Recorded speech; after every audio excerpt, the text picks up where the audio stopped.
Now coming to Ruskin Bond, you know, Bond is generally labeled as a writer of children. He is very famous among children. But when you look very closely at his works, you will find that it is full of eco-critical egos.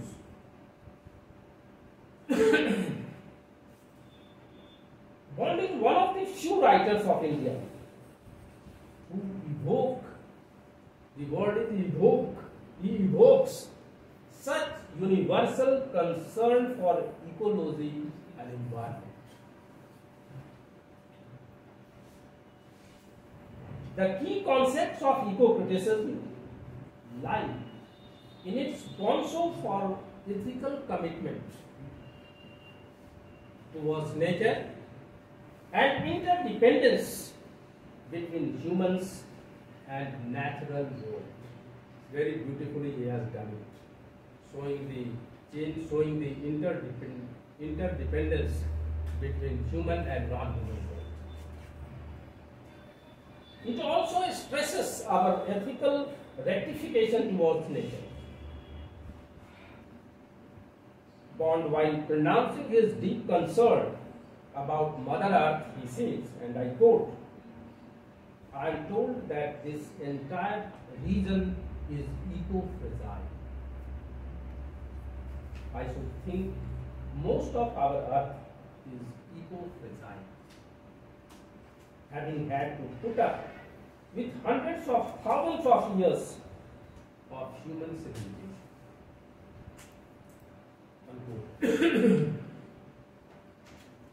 So Bond often hints at our ethical reassessment towards nature. He is an ardent admirer of nature. His traumatic childhood, his mother's separation from his father, and his father's sad demise at an early age of the author finds its refuge in the soothing lap of nature. Nature always rejuvenates the writer and also liberally renders the source material for his writings. To evaluate Bond in the light of eco-criticism, it would be pertinent to trace out his relationship with nature.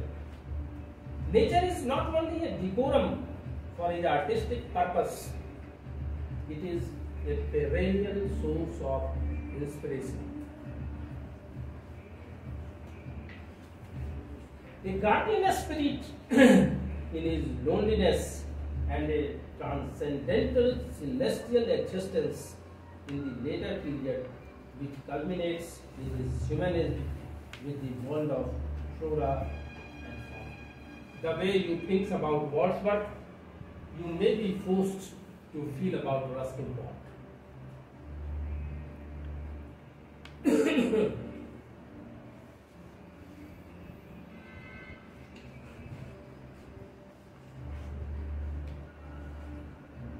There is a story by Ruskin Bond, The Cherry Tree, where he states how little boy Rakesh's love for the cherry trees forms an ecosystem in a miniature form. Then another short story, My Father's Trees in Bihar, recounts Bond's planting excursion with his father. When little Bond protested seeing his father planting saplings between the trees in the forest, that no one would come on that way to see them, his father replied that someone might come on that way in future. Through his father's reply, the author accentuates his profound concern of environment. He says, if people keep cutting trees instead of planting them, there will be soon no forest left at all, and the world will be just one vast nature. like this, he speaks about, eco-critical things in many of the short stories, and I don't think to talk about each and everyone here. Now I am jumping to Rohinton Mysteries, A Fine Balance.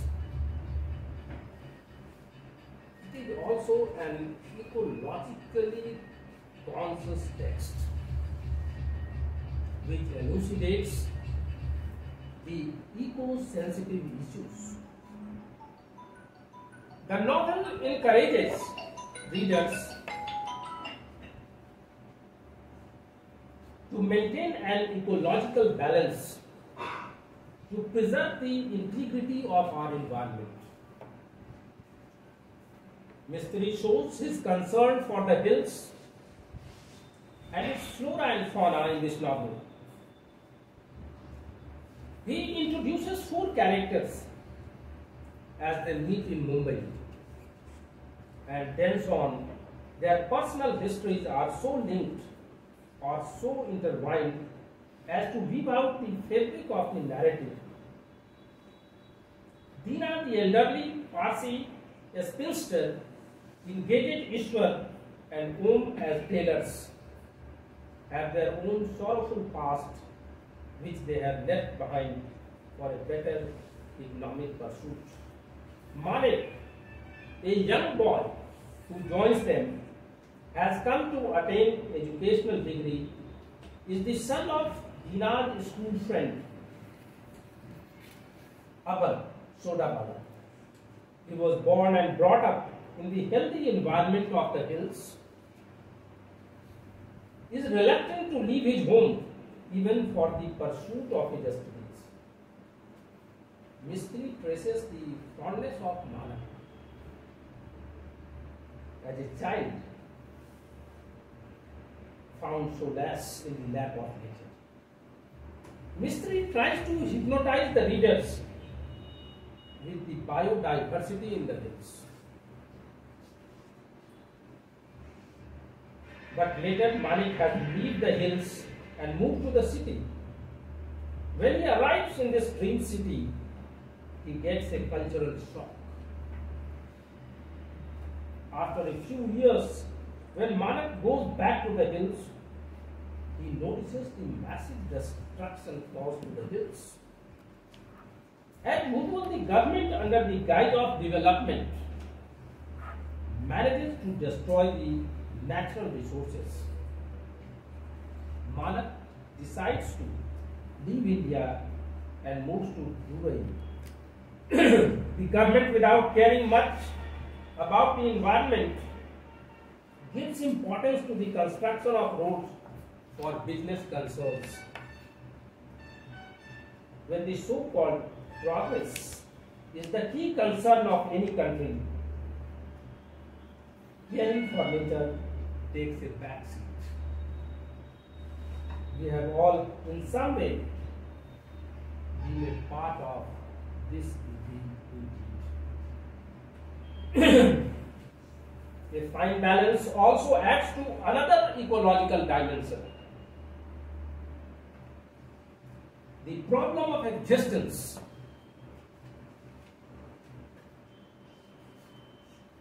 Among the politically less powerful people,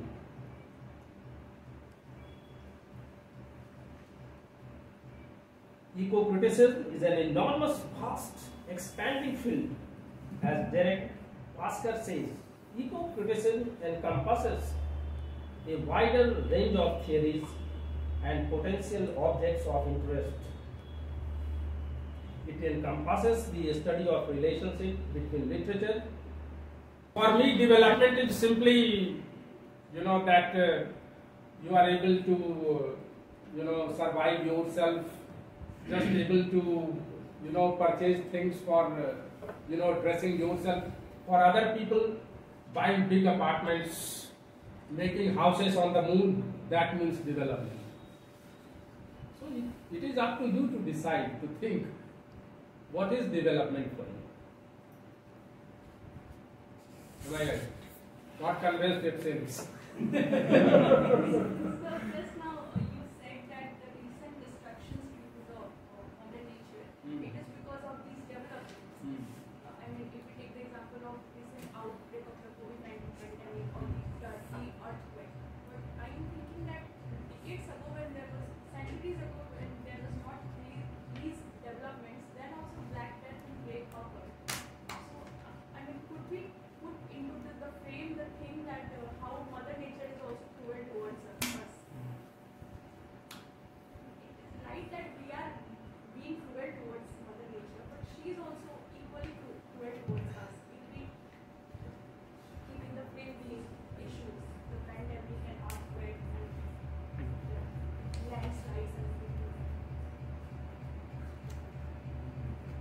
So some natural calamities, for them there is no answer. Is it not? But many things are visible to us. It's all because of ecological, imbalance that things are taking place. It's true today.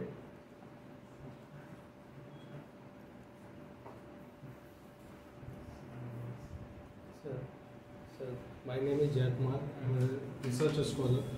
So my question is, just like we have a literary category of race and gender, and it affects the development of a character in any novels, how important is the category of nature or the place where the character has been set in development of characters? How characters is affected by the environment he has been set? You see, Thomas Hardy prescribed for you. There you understand what is the importance of nature and how nature is guiding the life of protagonists. Isn't it? Thomas Hardy prescribed? Yeah. Yes. So you have the answer there. At least one question from the first year students.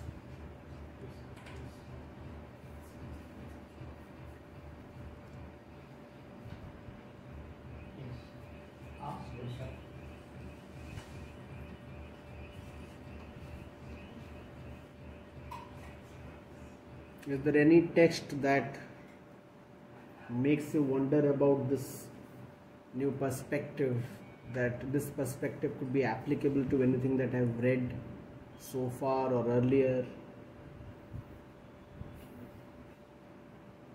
Does it have to do with your practice, your life?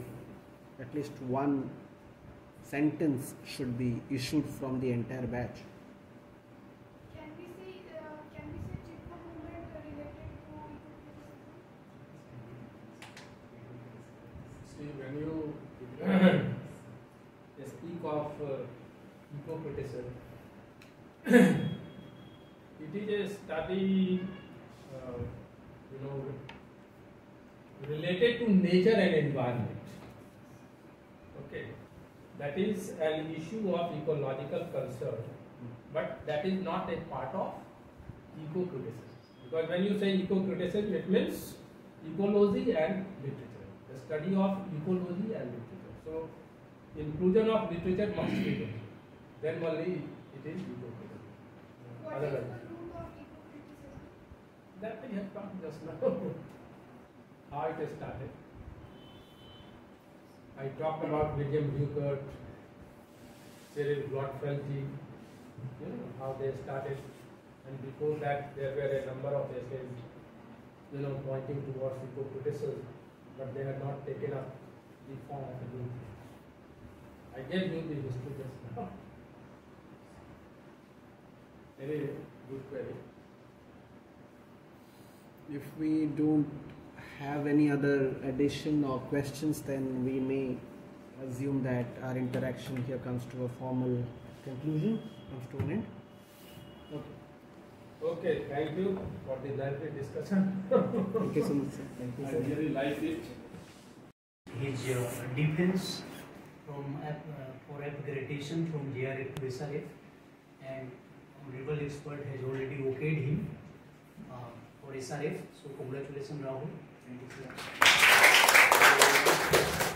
I want to bring to the notice of respected sir that this year don't look at the infrastructure of our campus. It may dishearten you, but sometime I told my students that this is post-modern campus. We get no ending, right? It's open ending, right? And this year, 6 of our students, 5 qualified net, 1 GRF. And so department is small, but we have tremendous output. We have seen the questions. Some of them didn't ask question. Maybe they are waiting for next lecture. So, and you have spoken so much, so elaborately that they don't have question left. So, the business of literature is very important. I don't agree to American critic Macklis, who writes literature doesn't mean but be. I don't support the idea art for art's sake. I think art is for life's sake. And art must contribute to the betterment of human life. And eco-criticism, that is very important. Because this is where we are just being concerned about the harmony between humanity and nature. And if you look at the revolution, the industrialization, I have been in Haryana and I tell you that the soil of Haryana and Punjab, it has become cancerous due to green revolution. So that's why green studies is very important these days. You take the example of any writer, Homer Odyssey for example, you read, and the best part of Odysseus comes out when he is in lap of nature. You remember the old man and the sea. The best part comes to the surface when man is face to face with nature. You remember Herman Melville, Moby Dick, and you see how man is going to brave. So this conquest of nature is the, it is the endless process of human genius. But the point is there must be some kind of limit. Limit is very important. When man has crossed the limit, the problem has arisen. You remember the poem "The World is Too Much With Us" by William Wordsworth. In that poem, he talks about materialism, and at the same time, he ends up with paganism. And he talks about two gods, Proteus and Triton. And Wordsworth is going to totally deny, refuse the Christianity, the institution of religion, and he talks about paganism. He talks about the original primitive mankind. Eugene O'Neill, American playwright, talks about a hairy ape. So the best part of writer, Shakespeare, to take any comedy of Shakespeare, and half of the comedy is about eco-criticism. You remember Forest of Arden, where Duke Senior talks about this life exempt from public horn, find a tongue in trees, books in running brooks, sermons in stones and food in everything. And he talks about retreat to Forest of Arden. And there he is going to just plow. He is going to cultivate the land, not with tractors, as you have told. But Duke Senior, along with his companions, they are going to just cultivate the soil and jungle with love, with affection. So remember the Tempest, where Prospero and Miranda, they are going to just have some kind of understanding with Caliban, Ariel, and you see how Ariel revolts in the beginning, and how finally Prospero is able to educate them, give them some language. It is another thing for how many years Caliban would continue. So this is another thing. So what I find that this topic is very important. And new education policy talks about multidisciplinarity.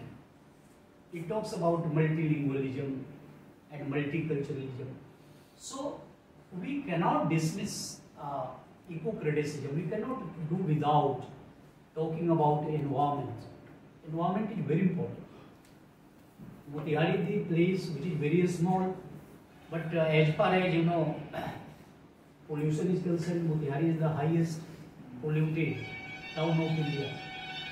So I suggest all of you to wear a mask, otherwise you will get infected. So the point is, eco-criticism, whether you read literature or text, it has been there since the beginning. Sundarlal Bagun has started Chipko movement, and we have Amrita Bisnoi in 1730. In Rajasthan, she was just all the ladies of Rajasthan, they just hug the trees and they save the trees from being cut. So nowadays, due to industrialization, apartment culture, which may be called vulture also. So this kind of vulture in the name of culture, it is trying to just erode the humanity. So we have to be alert about all this thing. And as a student of literature, because literature believes in integral growth, harmonious growth. A student of literature cannot talk about one thing only. If we are talking about literature, we are also talking about psychology, we are talking about science, we are talking about environment. So there should be a holistic approach, harmonious response to nature. Because I remember the famous line by S.T. Coleridge in Dejection and Ode, "O lady, we receive but what we give, and in our nature alone nature gives." Right. So sir, thank you very much for sparing time for our department, and I hope in future also you will be able to spare some time for our students when I request you. So thank you very much. The little conversation that took place between you and me, and you agreed to come to our department, university. So thank you very much.